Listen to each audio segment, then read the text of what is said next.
My name's Helen and I'm married to Derek, and we run Daisy May's Vintage Tea Room, and we've been running it for the last just over 5 years. It'll be 6 years in September. The tea room came about when Derek was made redundant, and he tried to set up a shop, and I just quietly said to him, well, if you want to sell artwork, I'll do a little tea room. And then the people in the know said, well, actually it might be better if you open a tea room and sell art in. So we do that. So the artwork that's around the tea room is actually up for sale. Not that it has prices on, but it is up for sale. So we went looking around for somewhere, and sorry Redcar, but all our friends told us not to come to Redcar when we first thought about this, because the very first place that was in Redcar. We looked elsewhere for 3 months, and then Derek said there's 3 places on the market that is in Redcar, and I went, let's ignore our friends and let's come and have a look at Redcar. The first place wasn't suitable, the second place we couldn't get in, the third place we met the landlord straight away. He liked what we were going to do, and he basically said to us, you can have this place. And it was in the process of being rebuilt and made into a shop. And then not only that, there was only a tiny kitchen, and he said, would you like me to build you a bigger kitchen on the back? And we went, yes please. And it was like everything just opened up, and within 6 weeks we were in and open.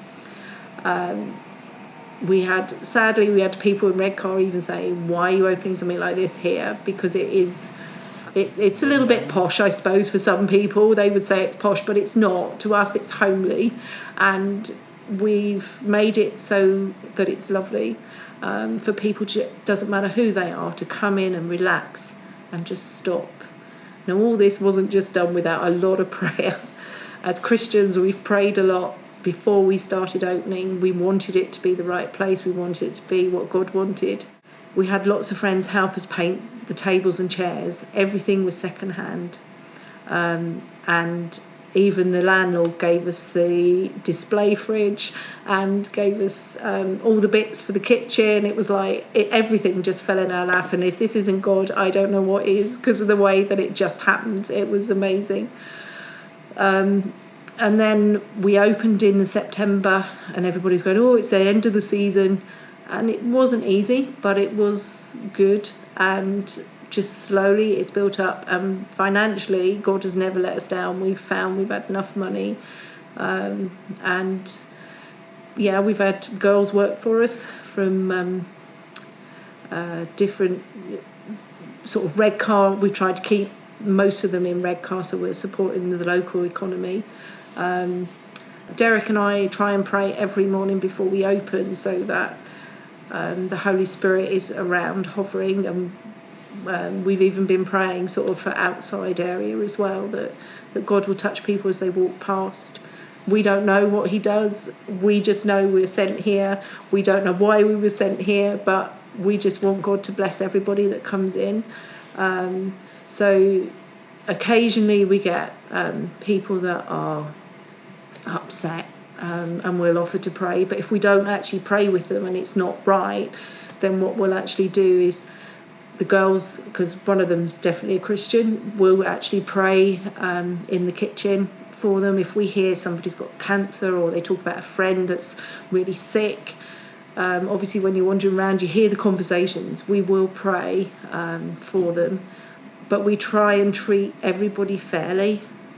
It doesn't matter who they are, whether we've had a guy come in who, he said, I want an ice cream, but I've got no money. And we said, no, you want a sandwich and a hot cup of tea. And so we just gave it to him, and bless him, when he got some money, he came in later and offered it to us. And we just said, no, we don't want your money. They're special people, really. We do get a lot of special needs people come in from the local homes and things around here, which is lovely. People with dementia as well. And we've got dementia certificates from the local organisation that gives us all that. So COVID's been an interesting one. We all held our breath at the beginning of COVID, and we're like, oh, what's happening? And we were a bit nervous about it.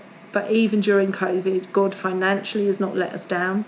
The government gave us money. I was very, very careful with the money so that we could reopen when we could. And obviously last summer we were able to reopen, and we broke all our records. So yeah, it was just bonkers last summer, but it was great because that brought in enough money to just cover all the bills when we had to close again. We have a crafting cuppa in here, and during the first lockdown I particularly prayed for those people that were coming in, because they were all the over 80s, and obviously it was very scary, and I did ring them every week. But obviously as the year goes on, it's more difficult to sort of keep that going, so every now and again I try and ring them and just make sure they're all right. One of the things in the summer particularly that was noticeable was that the over 80s weren't out. We were very aware of that, but what was lovely was when towards the end of the summer, one or two of them did come out, and they did sort of pop their head in and say hello, and all we wanted to do was give them a big hug, and we couldn't. It was so hard. Wearing masks and things was fine. We never had any problems with that. We set the tea room up as a takeaway as well in December, which was okay, but we realised that actually this coming sort of the last bit that we've just had of lockdown, that we wouldn't be able to sustain that, so we did have to close. But again, we've been well looked after financially. Just everything fell into place. I think the funniest thing was when we first closed, we thought we wouldn't have any money, but Derek is actually a member of staff, so he was furloughed, which meant that we were looked after even personally, financially. It was enough. He doesn't get the full amount of wages that he should have, but he gets a little bit. So that was, even financially we've been okay. So hopes for the future are we're looking forward to opening outside on the 13th of April, which obviously we have a Monday off, but it won't be a day off that day because it'll be baking and things. But we're looking forward. We've got our first booking outside, which is great.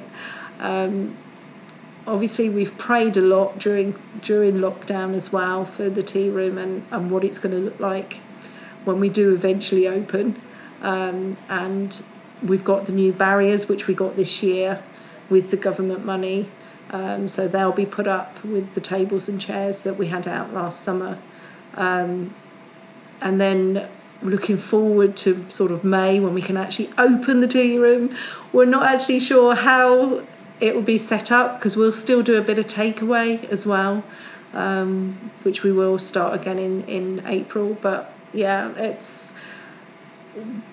we don't know what the future holds. All we know is that we're walking with God and we're following his path, and it's time to open, and we're looking forward to seeing that older age group that we haven't seen many of, because people in here become like family, so when we don't see them we miss them.